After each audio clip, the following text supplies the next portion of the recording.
This podcast is a proud member of the UUOP network.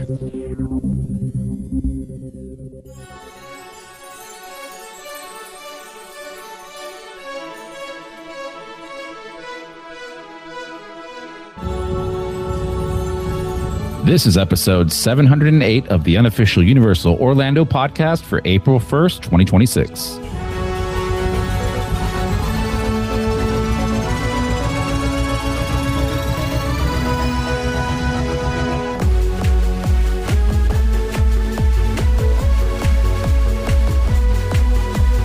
Hey everybody, what's up? Welcome back to the show. We are so glad to have you as always. And I am not alone. No. I have with me Tracy, Michelle, and Lee. What up, guys? Who are you? What up? Whoa. Hello. Who are you? Hello. Who am I? Yes, because you introduced us, but never actually introduced yourself. Yeah. I'm just the narrator here. I'm the watcher. Oh. He's the I do go by storyteller. Chris sometimes, but I'm the watcher. Fair enough. So, obviously we're coming into Easter weekend and everything. So I'm just wondering, what are you guys doing for the weekend? I'm going to football on Friday.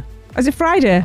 Yeah. Oh, I keep thinking it's Monday. I don't know why. No, Friday. Is Easter this coming weekend? Easter egg Or is hunting. it It's this Easter weekend. egg hunting? It is this weekend. Yeah. I don't know. Might try to make myself a little weekender Yeah? fun. That'll be cool. Maybe I'll get away and go to... I wish I could get away and go to Universal so badly. Oh, you and me both. No, it's killing me that we didn't get to do like Mardi Gras. Again, every year Mardi Gras comes around and I miss it. Sad And times. this is Chris's and Nancy's spring break week next week. So they've got a whole week off, but I've got a stupid new job. Well, I can't say stupid because I needed a job for so long that I can't Bleep it. can't fault it. But I know what you mean. Yeah. Jobs Spoiling keep us the from fun. having fun. Yeah. Yeah. I think we're just going to... That would definitely make my weekend. Mine too. We're going to chill. We're going to see some people. Eat Are we? some food. Yes. There's an Easter basket down there for a special little girl. Oh, yeah. I've forgotten about parents. We have to do that. Lee, But you yes. got an Easter basket waiting for you. It's not mine. Is Lucas hunting Easter eggs now? He is going to be, yes. He was not, he wasn't walking last year. He was literally just an egg himself, like outside of the womb. But yeah, he was just there. We'd collect the eggs for him. So this will be a lot of fun this year. And we have my niece and she's 5 and she adores him. So it's going to be all the cute photos and all the fun. all the warm feels. I'm excited. Yay. Looking forward to it. Oh, cool. Nothing like being around people at the weekend. Yep. Cool. 100. Awesome. All right. Tracy, Yes, can you start us off with some birthdays? of course I can. We are going to start with a belated stroke missed one. No, I mean, it is belated and is it it- did get missed. Okay.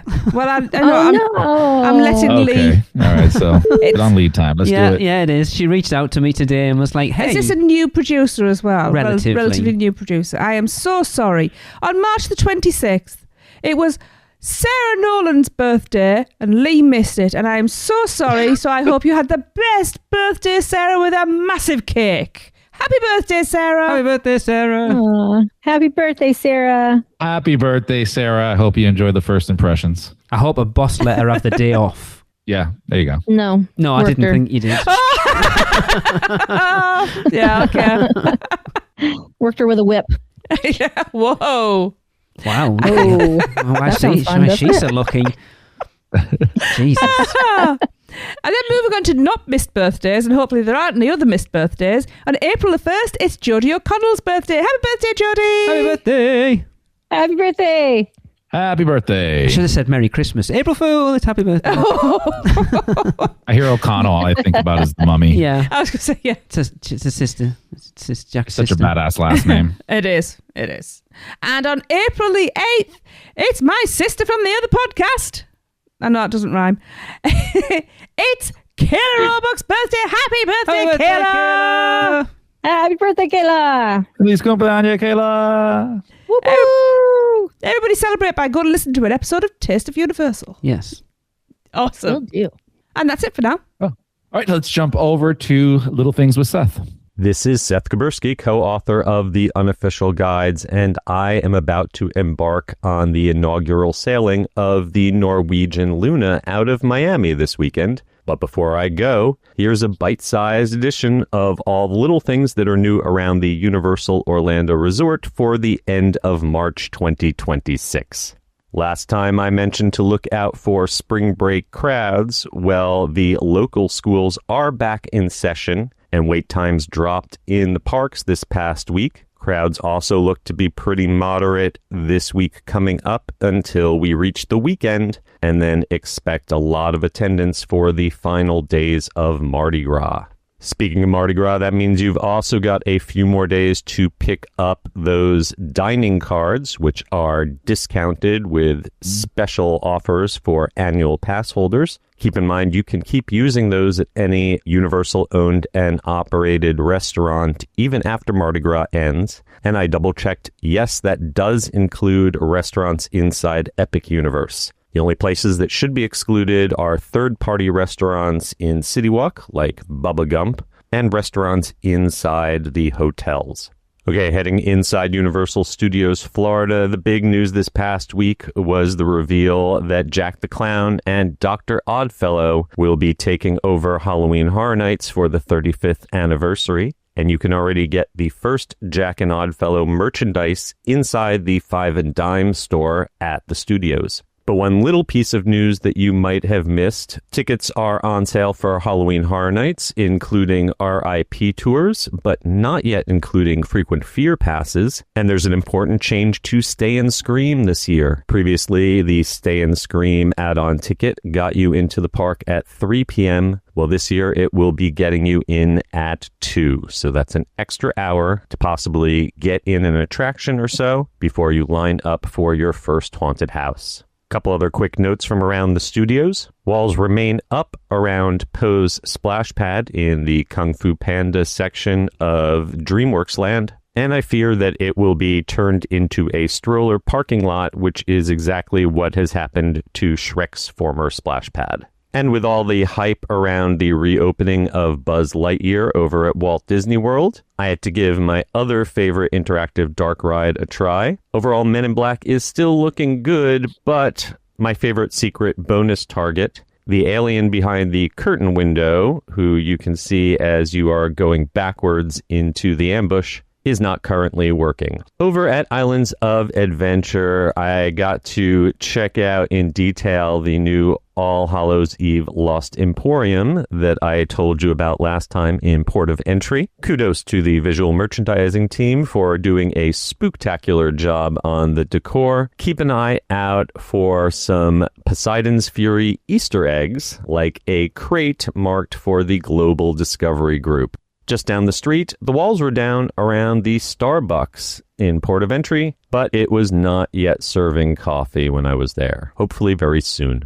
It's business as usual in Toon Lagoon. The fountains were off. The walls are still up around the Sweet Haven Bridge. And I noticed that the popcorn stand right there near the entrance to Popeye is also now serving that maple bourbon habanero popcorn that I've spotted in Jurassic Park. Something else that you can spot from Jurassic Park is a massive amount of scaffolding up around Hogwarts Castle. The exterior of the Forbidden Journey ride is finally getting some TLC. The wall blocking off access to the bridge to Hogsmeade from Jurassic Park is still there, but you may be able to use the emergency exit from Forbidden Journey's queue to sneak around and make your way to those lockers without having to go the long way around on the bridge by the Velocicoaster to Lost Continent, which is now fully open again after some repair work. In Seuss Landing, Moose Juice and Goose Juice is unfortunately still out of stock on those fresh-baked chocolate chip cookies.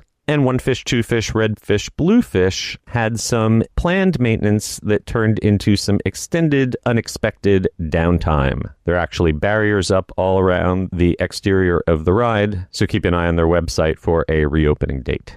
And finally, if you're a churro fan, a new option has popped up at a few snack stands around the park. It's a Bavarian cream-filled churro. And let's wrap this up with some good news from Epic Universe. Stardust Racers has reopened as of March 25th, ahead of its published April 5th reopening. And a new construction permit filing, which was quickly withdrawn, hints that there might be another new attraction coming to Epic Universe now that they've begun surveying annual pass holders about what kind of Epic Universe annual passes they should offer. I say they can't expand the capacity of the attractions quickly enough.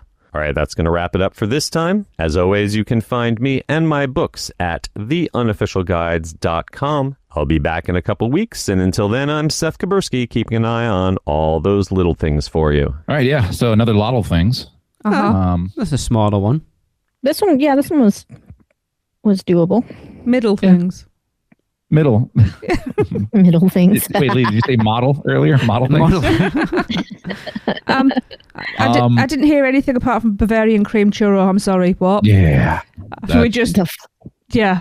Wow. It also sounds disgusting, but not in the way that you're thinking. I mean, it's disgusting. It sounds messy and amazing, and I love Bavarian cream. Yeah. Just I need that now. squirted by that Bavarian cream while biting into a churro. I'm not the biggest popcorn fan, but it was that maple bourbon habanero popcorn that I was like, oh my God, that sounds amazing. I was going, yeah. Anyway, popcorn, I think I would actually try it. And that's a big deal for me. Yeah. Stardust opening early is a good thing. Yeah, that's good news. And I was reading yesterday that someone had obviously been keeping an eye on the crowds and stuff. So when it first opened, it was like an average wait of 45 minutes. That after by day 3, it was down to an average wait of 35 minutes. But then they'd also done the averages of all the other attractions at Epic, and they'd also all come down as well because of Stardust being open. Wow. But we're hearing that it's loading better and it's running very smoothly. I know they said, didn't they, as part of the refurb, they were looking to increase capacity and stuff, which I didn't think the capacity was particularly bad for it in the first place. No, honestly, for how good that coaster is, and for how it's a pretty decent length for ride time, and even with that, it's still not bad. The throughput that you get on there. I've never seen it with I think 45, 50 minutes is possibly the longest I've seen it out when we've been there. Same. And I don't think that's bad when you compare to everything else. At all, no. Dueling Dragon still holds the best waits at like 5 minutes when that was open. Yeah, because no one wanted to ride it anymore. My statement still remains true. That's true. What are we thinking of the annual passes then, guys? I still think it's way too early. I've had conversations with many people recently. There is absolutely no reason for Universal to offer annual passes for Epic right now. No way. So naturally they will. No, I just don't see it. Correct. There's no financial... You mean there's no reason for them to do it for their benefit? Yeah. Why would they? Okay. Can I throw like a wrench inside of that theory? Just based off of the pulse of the internet when it comes to Epic Universe, it doesn't have the best publicity, and it doesn't have the best user feedback. I will honestly tell you that I see in here way more bad than good. But then that's generally because the squeaky wheel's the loudest. I mean, I've had 2 families that have gone recently and just had the same thing that we talk about, right? And it's not a slide to the park, but it's like there wasn't a whole lot. There was a lot of downtime because it was storming when they went. And so, and the wrench I was throwing in here is maybe they do run into an issue where it's like, well, we're not getting the same loads of crowds that we were getting before. How do we increase our revenue, aka food and beverage, souvenirs, all that kind of stuff. And that would be an annual pass thing, right? Open up annual passes. Those restaurants that are typically empty will now start to be busy. Yeah. And believe it or not, that's, I would say, where theme parks get the majority of their money is from food, alcohol, and merchandise, because it's such a high profit on those items, and bringing in APs, that's for the most part what I think APs will want to be in there for in the first place. I think they'll just want to go in and ride rides. I think the average annual pass holder will be a local that won't necessarily want to eat inside the theme parks all the time. I would argue with that, especially for that part. All the local APs that I know literally go into the parks as like an evening destination to eat. 100%. And if I was there, I would use that as maybe ride a ride. Yeah. I don't. And again, that could be off, but I mean, it's just the way they've approached everything on, let's sell preview tickets and let's see how much we can get. And then let's sell regular tickets and keep on increasing the prices. And let's keep on doing this. But maybe that has started to dry off a little bit. So now what's the next iteration of that, right? Well, and let me give you the travel agent perspective too. I've seen a shift where a lot of people are not renewing their passes right now because it doesn't include Epic. We probably won't if we come over next. Yeah, it's better for them cost-wise and because they want to do Epic, it's better for them to purchase one of those extended tickets where they can have like 4 or 5 days of Epic and just knock it out all at once. And then that means they're not coming back again for the rest of the year. So Universal is ultimately losing money that way. Well, I didn't think about that. I think the weird thing right now, if you look at that survey that went out, one of the things that they were talking about was locking people in for a 2-year annual pass. So rather than people who are like, people like us, or people from the UK who are savvy, will go, oh, we're going over a couple of times next year, let's buy an annual pass. Mm-hmm. That then you'll have to buy a 2-year annual pass. So if you're only going... In order to lock Epic in. Yeah. Yeah. Well, that was one of the topics. One of the options, of choice. So Yeah. for people who like, say, a family from the UK coming over, they'll buy an annual pass because like, oh, we'll make our money back on the discounts and we might go once in 2 years, but then not go back again for a while. Then that cost isn't offset as much because you're effectively buying two annual passes, if that makes... I'm sure it won't be quite the same cost as 1 year and another year, but probably somewhere close. To put people off, I still think they want to put people off buying annual passes. I still think they want to charge people for multi-day tickets or single-day tickets. I think they will make more money out of it that way. I agree with you that they want to do that. It's just whether or not people are going to do that. Because again, as the park stays open longer and you get this feedback, like it's not great. And we are about to enter summertime, which is our rainy season. Mm-hmm. That park will be down a lot. Yeah. And there isn't a lot of indoor rides. So, it's not something I think they're going to do tomorrow, but I think it's definitely, I think if you do it on paper, the math, there's a lot of good to have the annual pass in there. Yeah, sure. We miss out on our ticket sales, multi-days, all that stuff. But like Michelle mentioned, if people aren't renewing their annual pass, not that that's their largest income source, but that can leave a dent in their budget. Mm-hmm. And especially for the locals, like people love going out to eat. And there's so many cool spots there to eat and drink and just hang out that I think you will have an influx of people spending money just to go out. Mm. Yep, I think so. I still don't think you'll see annual passes anytime in 2026. Yeah, I don't think this year either. No, I don't think so either. But I just hope they keep it simple though. Like I don't like all those different options got a little too much. Yeah. Right. Just keep it. Let's not do what Disney did. No, right. Where you have to have like a certification to like understand how to purchase tickets. Right. And you have to. I'd be okay for people having to use their travel agent to help navigate. All you want is them to basically have the same options that you've got now. You buy a 1 park, 2 park, 3 park, or 4 park ticket, and like seasonal, power, preferred, or premier. That's it. That's all you need. Maybe it's going to be a 2-year annual pass released on the 2-year anniversary. Maybe. Yep. I don't know. I don't understand what the benefit of a 2-year pass is. They're like, what are they? Because they're locking people in. Why? They want to lock you in longer. It's probably a thing to deter people outside of the US more than anything. It has to be because, like, for US, what is it? I've been a pass holder for like without interruption. I would say the past 9 years, 10 years. If you told me there's a 2-year pass with a discount at a discounted rate, of course I'm going to do that. Do you have a 5-year? Lock me into a 10-year pass. Yeah. Let me do it. Yeah. Whereas you look at when me and Tracy got our annual passes when we came over for the weekender, because of COVID and because of her getting the seasonal pass with an extra 3 months on, her annual pass lasted her about 5 years or something ridiculous. I was going to say, you guys it was crazy. Annual pass paid once. It was crazy. So many times. Yeah. We went like half a dozen times off, or Tracy did, off one annual pass. It was crazy. The best value ever. And they're not making they're making money out of us on food and drink, but not for coming outside of the US. You would buy a new ticket every time you go. She didn't. Nope. All that because of the weekender. Yep. Yeah. Mental. Mm-hmm. It's a very interesting topic of discussion because I think Universal have put it out there talking about them to try and stop people talking about them, if that makes sense. Like to give people something to focus on about annual passes rather than, hey, when are we getting annual passes? Oh, well, they're looking at it, so it's got to be soon. Let's talk about what options they're going to give us. So to steer in a more positive... Just controlling the narrative. Yes. Yeah. Stoking the fire a little bit.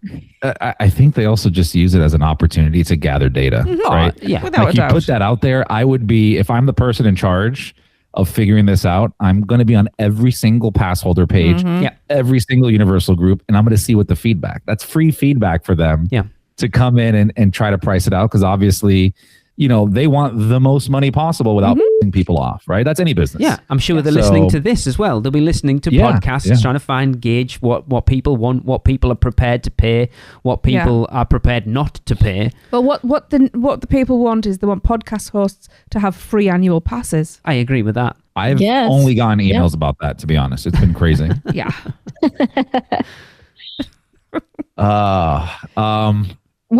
So is Mardi Gras over? we're not going there. All right. No, it's When is Mardi Gras next end? week, next weekend. Okay, so we got a little bit more time to buy some dining cards then. Yeah. Yes, so Seth's reference about them being used in Epic, as we talked about it recently about buying those cards, and I reached out to Seth and was like, "Hey, can these work in Epic?" And he's like, "I think they are." So I'll read. That's all. Yeah, he went and double checked it. That's where that comes from. Gotcha. Yeah. Cool. Yeah. But it sounds like they're Buy only a couple. Yeah, they're only for food and drink, though, aren't they? No, they've always been food like and that, drink. though. Yeah. Do we know what dates Mardi Gras is for next year? Isn't it the Yes. 7th? I want to say the 7th next year, of March till whatever. December. No, the 7th of February. Sorry, the 7th of February till some point in April, I guess. Something like that. I don't know. I'm desperate. mentioned to know anything that. They've about been doing the, these cards for a couple of years, so they don't expire though, No. right? No. No. What were you saying, Chris? Have they mentioned the Coconut Club, the summer one yet? No. Have you seen anything on that? I haven't. No? No. We should be getting something pretty soon then. Well, Chris knows what it is. So. Yeah. I haven't seen anything or even rumors towards anything other than what we already know. Yeah. And I mean, to be fair, we don't have a rumor. We just have like the confirmation of said event. From the horse's mouth. Yeah. Are we getting an After Dark, the hairy coconut? Wow. I want that so bad on a t-shirt. Wow. Should that have What been did you guys think about the new HHN? All the fun HHN news, guys. We will talk about that's that where I wanna later. go to. Yeah. We will talk about that later. Okay. Today? Yes, today. Okay. But later. Hey. We've got a whole section on that because we don't want to people off who don't like HHN because they'll switch off now. Otherwise, Come they can off. switch off I later. don't care. We will talk about it later. Blah, blah, blah, blah, blah, If they blah. don't stay till the end, they're not going to get the $1 million giveaway, but Well, we'll there's leave that that to them. too. Exactly. Yeah. That's all right. That's their loss. Yeah. What is that Popeye popcorn thing? What was it called? We just talked Bourbon about that. something? The maple bourbon habanero popcorn. Were you asleep when we were Damn. talking about that, It's like, dude, Michelle? I'll take that. Hold the popcorn. Just Yeah, same. give me Tracy, you and I will just have that. Yeah. Lee, you can have the popcorn. Yeah, Michelle, if you want the popcorn, we'll you lick can all have the it. flavouring off and Lee can have the popcorn. I'm not a huge fan of popcorn, but I would eat that popcorn. It sounds interesting. It does. Like habanero is my favorite, like chili pepper. I think it's amazing because it's got a nice burn, but it's got a really got nice sweetness flavor and to it. It's everything to it, yeah. The lovely. flavor, yeah. Yeah. Yep. I love habanero. Like habanero, I used to have some habanero peanuts, like Oh, they salted were good. habanero. Oh my god, they were amazing. Starbucks Yum, not yum. serving Habaneros coffee. next Who time I gives a see you. crap? Got it. Oh, I love them. Other than And that, just No, it's usual. permits submitted. Harry Potter. Is that what it is? Next ride. Yeah. That's what I've been seeing online. It's the it's where the other, like that open area they've been clearing out, which Oh yeah. we've heard from people that is supposed to have been there before, but they couldn't do it till the park. They couldn't do it by the park opening. So yeah, this should be fun. Is this Is the? it, the rumor is it's going to be a broom ride or Yeah. like a Quidditch ride or something. Yeah, that's what we've seen. See, someone reached out to me or posted in the producer club or something, I can't remember, or might have even emailed us, sorry, whoever it was, and said, wouldn't it be interesting looking at the fact that most of this land world is based on Fantastic Beasts? What if we got a Quidditch Through the Ages ride? Oh. So the two Ooh. school books that she Yeah. released were Quidditch Through the Ages and Fantastic Beasts and Where to Find Them. That would tie in really well, actually. Mm-hmm. I would Yes, it love would. that. It would fit into Interesting. It would. 1920s Paris as well somehow. That'd be cool. It's probably the world that needs an attraction more than any of the others. Yes. Or what if we're flying through like the beasts themselves, trying to That would be cool. like a zoo almost, trying to escape the bad ones or whatever? That'd be kind of cool too. Hey, there's no such thing as a bad animal. I mean, just bad people. No Yeah, such thing. Yeah. Well, I mean, Yeah. I wouldn't want to be stuck in a tiger's den either. Oh no, but you're encroaching on its house. Like, get the out. Lee, going back to what you had just mentioned is, yes, it is the land that needs a ride the most. Yes. But let's all be true and real here. Even if you throw another Harry Potter ride in there, they're both going to be a 300-minute wait. Oh, without a just doubt. throw it out Yes. there. Sure. But then it's taking more people away sure. from the rest of the park. Yeah, so quite happy with that. 1,000%. Yeah. Mm-hmm. I think that's a smart first ride to try to install. You know, Super 100%, Nintendo doesn't really need it. They just need to No, work no. on the efficiency of those rides. Burke doesn't need it. Monsters could do with it, but it's all right for It's right still now. okay. Potter's definitely the one that needs it. Yeah, Yeah. just to spread the crowds a little bit Yeah. more. Yep, Just take I agree. people out of line for Ministry of Magic into something else, because Mhm. you're not losing capacity really with Le Cirque Arcanu because it's a show, so it's like every half an hour or whatever. Whereas like the rides are a constant crowd thing. It'll also balance things out Yeah. because it's a one-sided park at the moment. Yeah, it is actually. That's an interesting Yeah. point. Yeah, the two biggest worlds are up the top end of the park. Yeah, because you it's basically like a Y shape, isn't it? So you go up and you go to the left, but if you go to the right, it's just a bar Yeah, and some one things. So it'll balance that out. yeah, that's a good point. Disperse some crowdage. I wonder how long it'll actually take them to build it. What are we looking at? A year, 18 months maybe? So still a while, Once really. they start, they're pretty fast. That is true. Yeah. Yeah, this is not Disney. No, I still reckon you're looking at least a year. Oh, yeah. Probably. Yeah. Yeah. But I mean, how much fun will speculation be until it gets here, right? Well, So fun. when it's Love talking built about and they those go, churro stands. yeah, exactly. When it's built and they're like, what are they building there? Where? Don't know what you're talking about. But also, you don't know how much stuff is already being prefabricated because it was planned to that's go in. true. You know. True. So Yeah, that's true. you know, Yeah, it might not take it- them long. yeah. If it was already Yeah, I feel originally like planned to be You don't there, know yeah. how much is already in place already Yeah, true. within the show building. There is no show building. Oh, they haven't built show. No, building. they've just leveled the ground out at this point. No, but I mean, you can have a lot of stuff off. I mean, I think back of like on Fast and Furious, like when that was getting built, where we were going a lot at that time, and you can just see the progression of them building out, you know, that the housing, because we all thought, hey, maybe we'll see what the ride is because these panels are open, and yeah, no.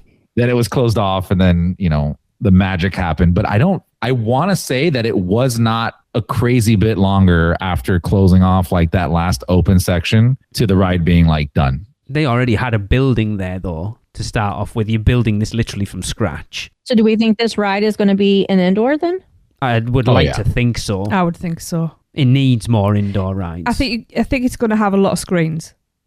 if it's well mixed in, more like I think there'll be like some physical stuff, but I think it's going to be like more like background yeah, to give depth. like Ministry of Magic. Yes, Or Monsters. Yeah. you know, an accent rather Yeah. than the main theme. Yes. It definitely won't be a roller coaster. I don't feel. No. Not a coaster. Okay. No, I don't think so. Yeah. No. Just because they have so many there. I'm not complaining. I love it, but that is a complaint that you hear from people, right? Especially That with There's not a lot of coasters at Epic. You don't What? think so? No, I don't really think so. I mean, you have Stardust. I mean, that's you got two. Stardust, but I mean, there's two there, but Burke. That's two coasters. yeah, I You have guess. Isle of Burke. But You they have Curse still of the Donkey Kong. accomplish the Werewolf. same thing. They still feel the same thing. You got, Burke. Donkey Kong. yeah, I forgot about Donkey Donkey Kong. Kong. Donkey Kong. Yeah. You have Werewolf. Yeah. That's 5. Yeah. We're a lot. so short.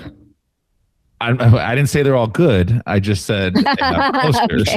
Okay. We need more thrill. Yeah. Always. No, I don't necessarily agree. I think with it being Potter is very thrill coaster, big ride heavy. When you look at like Forbidden Journey, Yeah, but not in Hagrid's- Epic. It's not. No, well, you just need to get. Forbidden Journey's not thrill. Is it? Is Forbidden Journey thrill? It's got quite a high Yeah, I would say so. restriction on it. Really? Yeah. Do you consider werewolf or not werewolf? Yikes! What is the Monsters Unchained? Do you consider that thrill? Yeah. No. You don't consider that thrill either? No.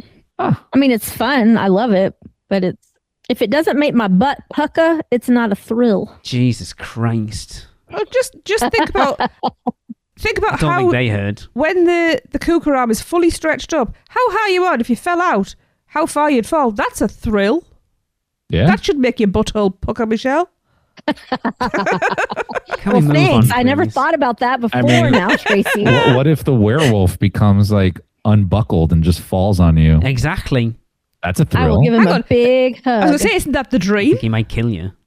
That's okay. That's a Bring great it way to on, die. please. All right. I think we beat down little things. Anything else? No. Apparently. No. For a little amount of little things, we've talked a lot. Mittel. I wish to go to Liverpool.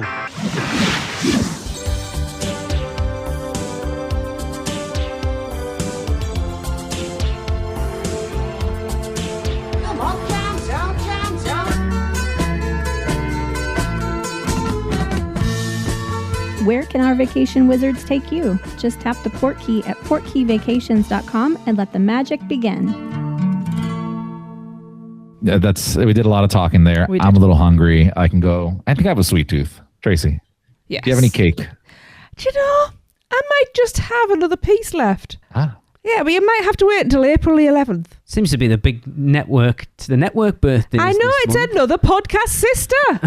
Wow. It's Portkey Passport and Theme Park Throwdown's very own Trisha Hellwig's birthday. Happy birthday, Trisha! Happy birthday!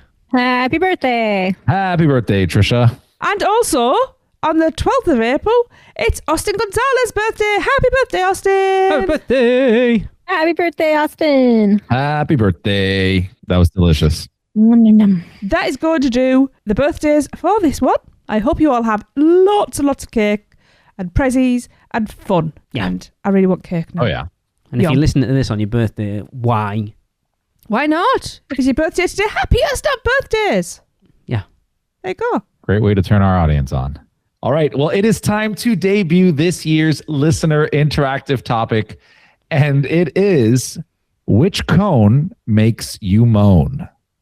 And before we go ahead and reveal the theme and our first recording, things have changed slightly. Yes. Sadly, one of the original cones seems to have been retired, which is a shock so early in the day. Yeah. The Dragonfire Chicken Spire is no longer available. So, Ah. the 3 cones we are asking you to try and rate are the classic mac and cheese, the PB&J, and the new Dragon's Garden Pyre. Pyre. Is that how you pronounce Pyre, that? Yeah. Okay. Before we get into this, guys, Tracy and I were talking earlier because none of us have heard this theme yet. No, we haven't. It's so hard getting prepared for this episode and leveling this audio out without actually listening to it. Tracy and I were thinking we would throw it open, bearing in mind that Bow Picka Bow Bow was like 70s porn music. Uh-huh. Which Yeah. Stick Oh, God. Gets Your Lick was Barbershop Quartet. Yeah. To what style do we think Mr. Tyler has created the theme for Which Cone Makes You Moan? Anyone want to Me, take some me, guesses? me. Go on then. I think that where the cones are available, perhaps it is like Viking themed music. Because I played- so if you- That's a good guess. What is Viking themed So music? have you watched Like Vikings? flutes and stuff? Sorry? Like flutes and stuff? It's quite harmonious and low. Okay. And kind of... Michelle, have you ever watched the TV show I was gonna Vikings? say, have you watched Vikings? No. So Tracy put it on for me. I've never watched Like it. the- and I was the like, theme oh yeah, I tune. can see that. It's quite like low, sort of harmonious. It's like... Not like throat singing, but kind of that vibe-ish. Yeah. Kind of like piratey? Like Kind pirate of. music? But without being bouncy. Yeah, yeah. I don't know. Okay, I I'm think going you're with giving- pirate. I think you're giving him too much credit. I mean, the word moan is inside of this title. Yeah. I think he just gave up on anything Viking and just went Yeah. straight for the jugular. I mean, I did originally say 80s porn.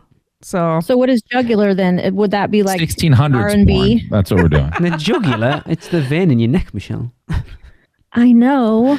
I meant, what does he mean? Like, what is the kind of music he's thinking? Then? Oh, porn music. Just Because it's yeah. moan. Oh, Yeah. yeah. Okay. Like literally, and I know. I mean, John has.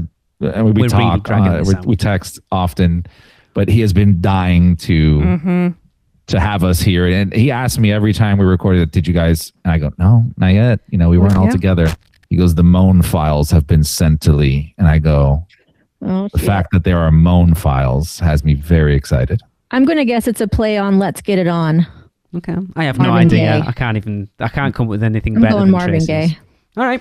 Let's do it. It's over to Scott for our first inaugural recording. When you're hungry after riding on a dragon, hot and sweaty and your energy is flagging. Don't want no blade, I don't want no little bowl. Wanna use my tongue and my heart and my soul. Tastes like bacon, baby, tastes like PBJ. Or are you classic, baby, classic all the way? Rich and creamy, yeah, you know it's gonna stick. When you put your face down in it, it's so tasty, hot and thick.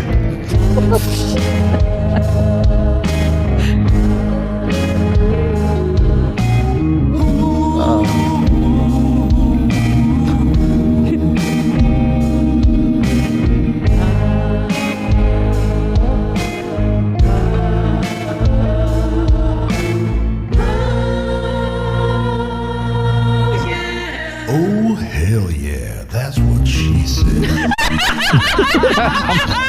She's heaven. Gonna take you all the way to cheesy heaven. Which cone makes you moan, yeah. A which cone makes you moan, yeah. A which cone makes you moan, yeah. A which cone makes you moan.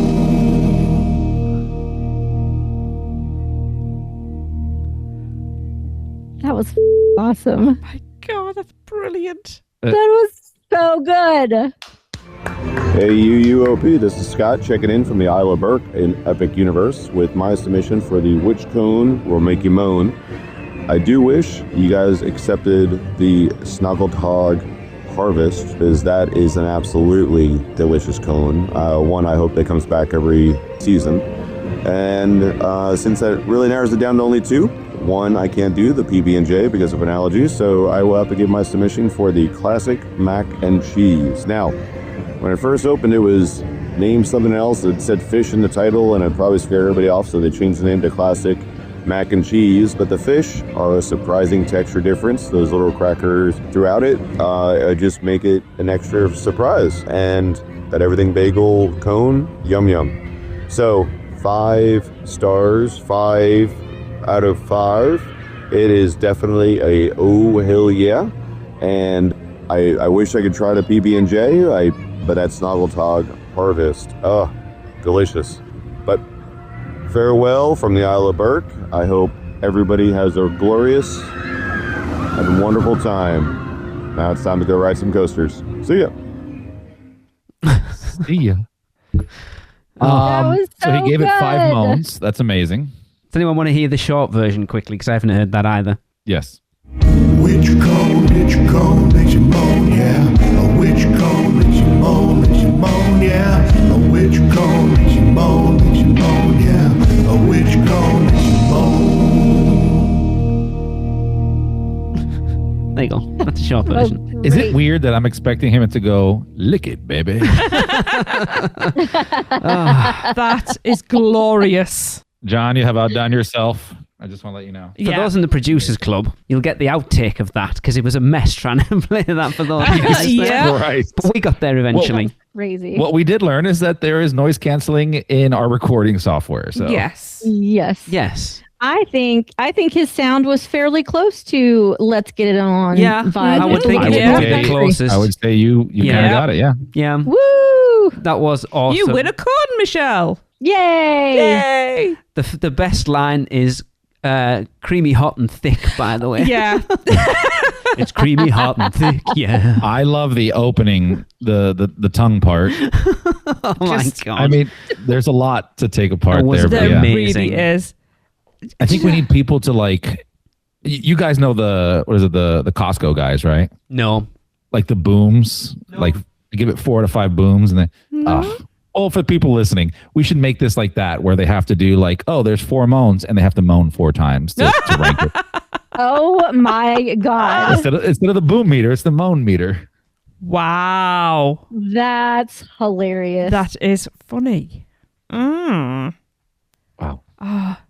Now, before we move forward, we just, I guess I should say it, we're not including the Alfredo cone. No, it's just the ones at Burke. Okay. I just want to throw it out there because I know there will be somebody like myself that would go, well, why not? But okay. Mm-hmm.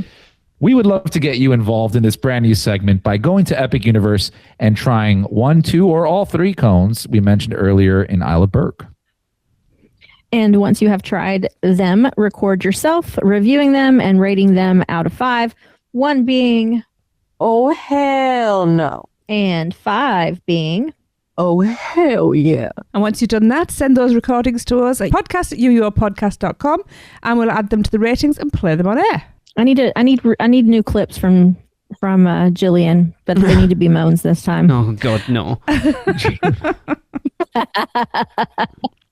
Buy her a couple of drinks, take her to Rising Star.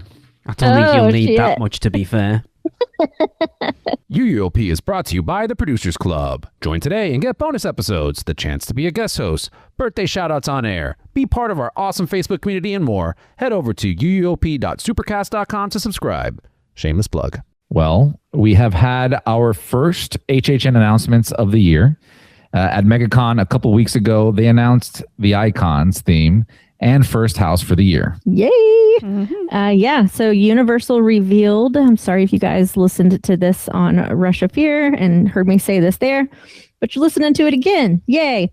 So Universal revealed the Infernal Carnival of Nightmares as the theme for this year's event, transforming Universal Studios Florida into a decrepit, fear-fueled carnival featuring a sinister new slate of haunted houses, scare zones, and outrageous entertainment. And the ringmasters of this year's event will be none other than Jack the Clown, arguably the most notorious Halloween Horror Nights icon in history, and his legendary rival, Dr. Oddfellow. Halloween Horror Nights 35 will mark the first time that these nemeses join forces to wreak havoc amongst guests. After all, a fear divided is a fear diluted. Didn't we see, I think, was it Ben and Aubrey talking about it and realised that Infernal Carnival of Nightmares spells icon? Yeah. Which is pretty cool. Yeah. Can't believe we missed that. Yeah. Along with this, they also revealed that one of the original haunted houses at this year's event would bring guests face to face with the icons themselves. In Jack and Oddfellow, Chaos and Control, the long-standing conflict between Jack and Oddfellow comes to life for the first time as guests journey into the unsettling origins of the two adversaries' undying rivalry. As Chaos and Control collide, the two icons battle for dominance until they ultimately discover that the only way to obtain the power they seek is not to fight each other, but to join forces instead. I am incredibly bummed that we are not going to be there this year because this sounds phenomenal. Holy right? I mean, it sounds so good. It sounds so good. So good. Like this. Yeah. This is making up for the years when there's no icons. I'll just say yes. Double icon. And yes. I feel like now we should have sacked off last October and gone out this October. Well, yeah. This is making me happy because my very first year at HHN was Jack's year was for the 25th anniversary. So now 10 years later, I get to do it kind of all over again in this new iteration. But what's cool is that first year, I didn't get to see the show. I did not see Carnival of Carnage. And I was so bummed after I started realizing how much I loved the event that I missed that. So now that the entire event is going to be this whole carnival theme, like overall just feels amazing. Oh yeah. So some tickets also went on sale. We have single night RIP tours, Unmasking the Horror tours. But the two most interesting things that have become available were Premium Scream Night is back, but this year it will be held on August 27th and October 19th. Prices will start at $399.99 plus tax, but guests who went last year will have received an email giving them a $75 discount for a ticket this year. They've also promised that they were limiting the ticket sales this time. We shall see. So here's the question, Michelle. Will you dare go this year? Yes. Which one? Probably opening weekend. Okay. So someone pointed out that they took away the verbiage of pulsing, Yes, I saw that. which is a bummer.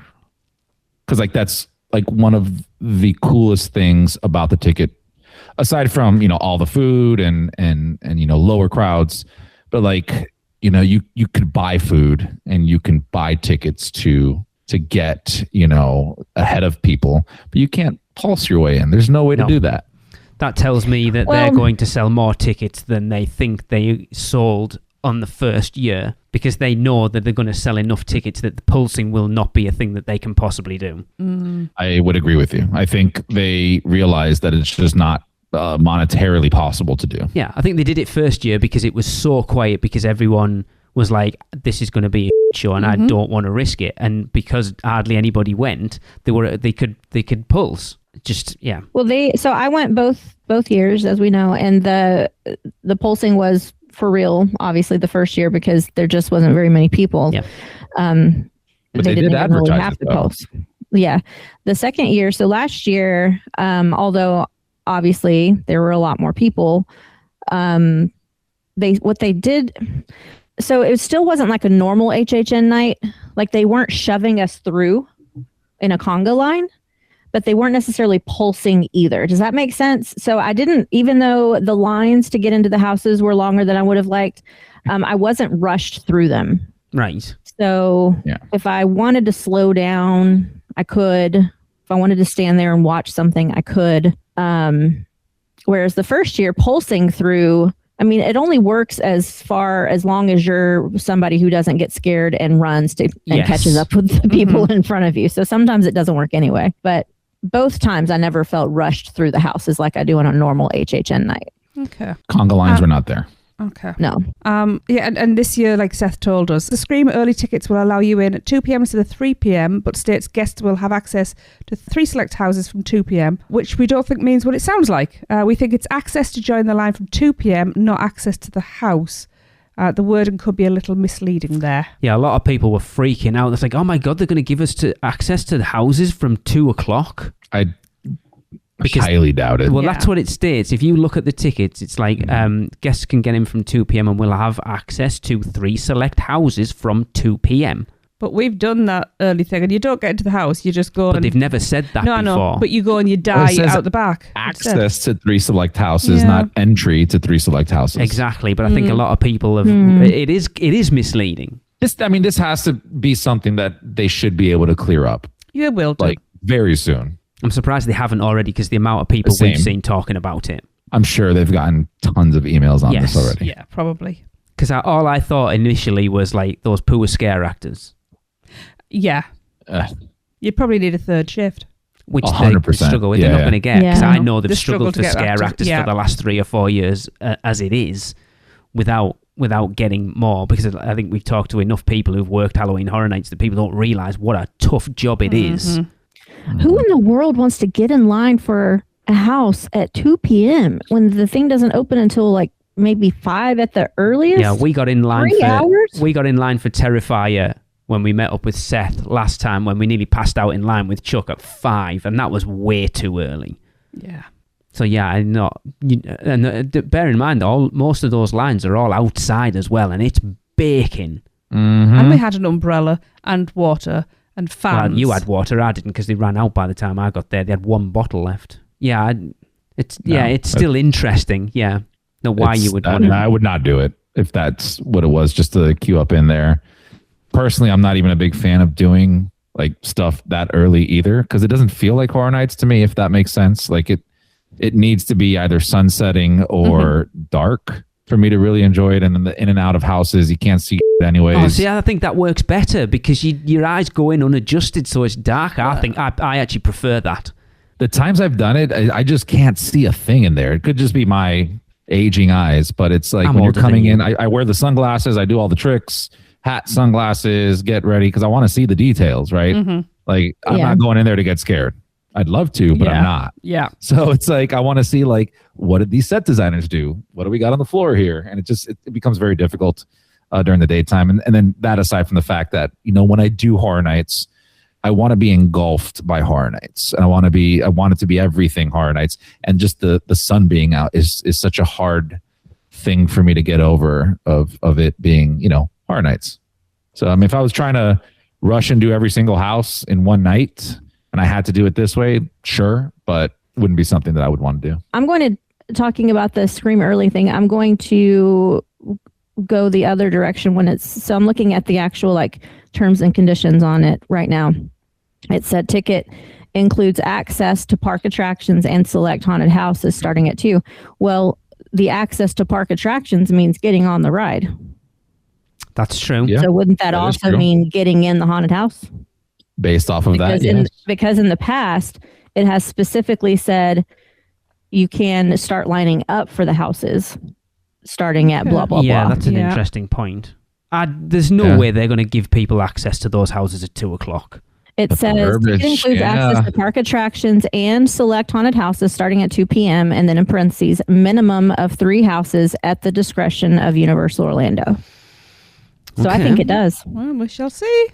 If that's the case, it'll be interesting to see if it is that, and if it is, can they keep that up?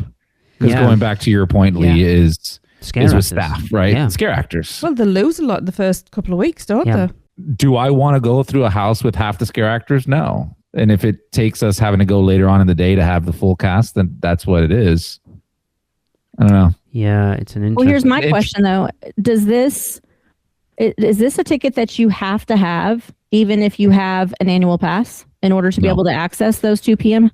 Yeah, it's interesting. Again, there's been some conversation in the Producers Club about whether it would mean that anybody who has access to Stay and Scream, would they also have access to that? I don't know is the honest answer. We always have. I don't see why that would change now. Because this would be similar to what they do in Hollywood.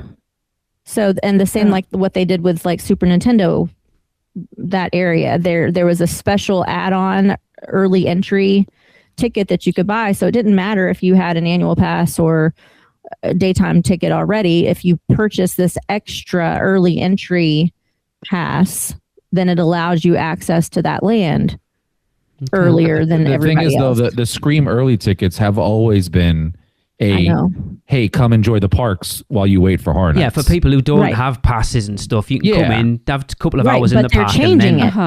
That's my point, is they're changing it. So does that mean they're also changing it in this way too? I don't think so.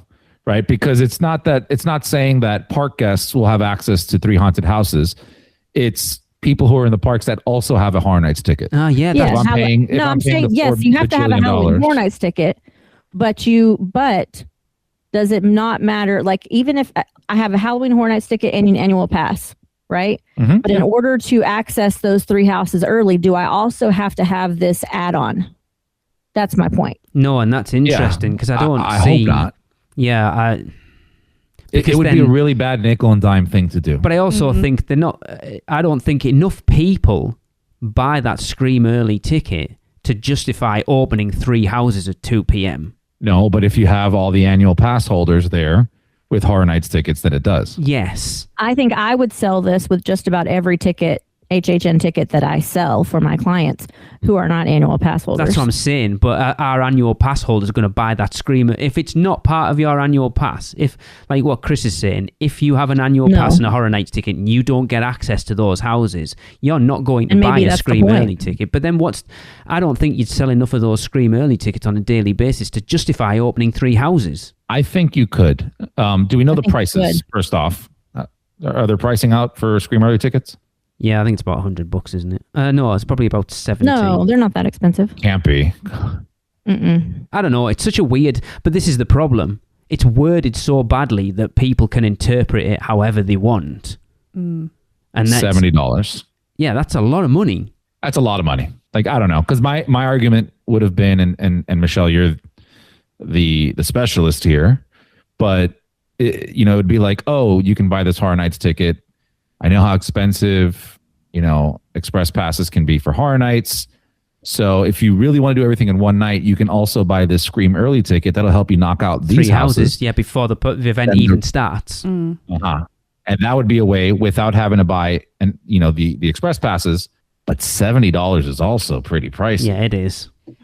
I don't know. We'll see. I can't imagine they would let annual pass holders have the same access for free that they're charging the rest of the world $70 for. That's my point. But again, it's always been that. Yeah, exactly. That's the problem. Like we could have gotten. It's always been that, but they're changing it to nickel and dime us now.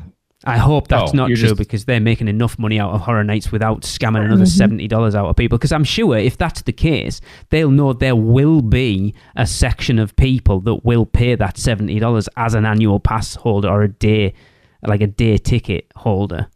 Which is think crappy. about the cash cow that would be, right? Yeah, like it's cheaper than buying an express pass.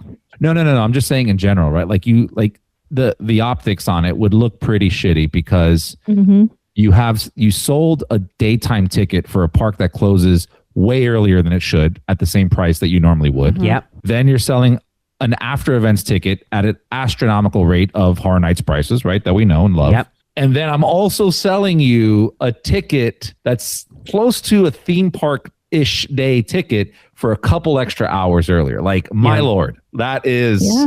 For 3 hours. I wouldn't be surprised. We need to open up a theme park. Right.